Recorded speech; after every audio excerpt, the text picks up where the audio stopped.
One day we are going to have an Al-Shabaab as the president's escort. Before they make any decisions, think. That's why even Trump, as we talk now, is deporting people. There was a time when I think it was Uhuru who tried to put a barrier between Kenya and Somalia.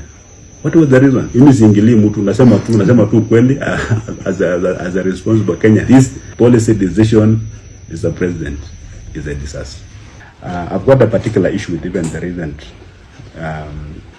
removal of vetting of people before they're given identity cards, especially in Northeastern, and I'm even the same not to apply to all border counties.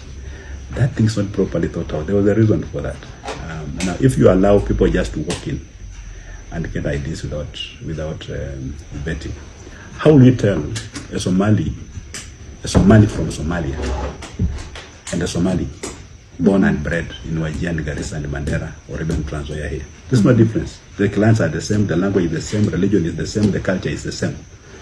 It took that vetting committee of elders to say, this Mulango, really, you are people from Somalia, you're not Kenyans. That has been removed, replaced with what? Do they know the kind of disaster that these people are creating? Because when you're going to have people coming here, getting IDs, they become Kenyans, they use the same to get passports, they travel out there, they go and cause mayhem. Yeah, they'll be regarded as Kenyans. Yeah. So the Kenya will be a country that is sending out people who are going to cause a lot of trouble there. Because some people are just out to make mischief.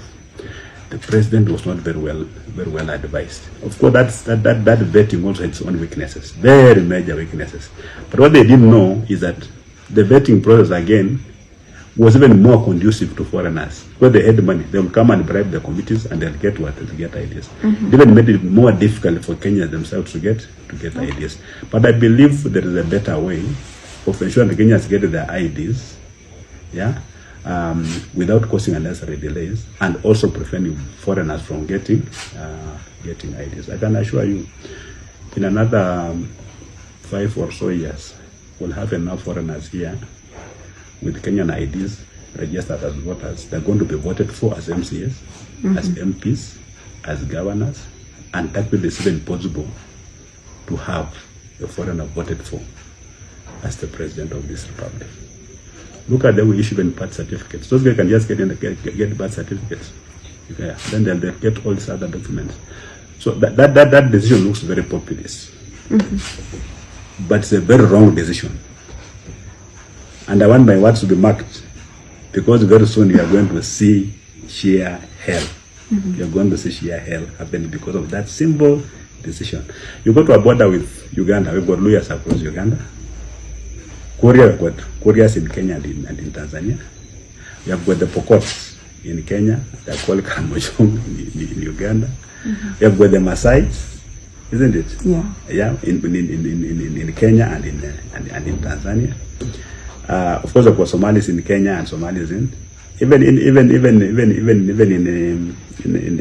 Moyale. We've got communities in Kenya and the same some communities across in Ethiopia. What mechanisms are we going to use to ensure that foreigners do not get these documents? Because the moment you get a Kenyan ID, you are entitled to all rights and privileges of a Kenyan.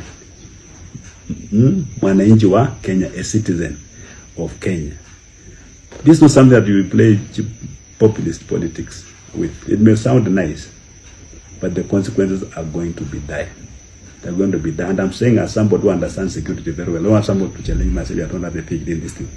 But I understand from practice that this thing is going to cause problems. And it will cause problems. One day we are going to have an Al-Shabaab. Yeah? Because people know how to disguise themselves as an Al-Shabaab as the president's escort. It's going to happen. How will you stop it? It's not profiling in the community. I'm talking about even our people here. They can just come from Uganda, they are here, they join even the forces without motivation. Simple document, small document, has got very, very, very serious implications on national security.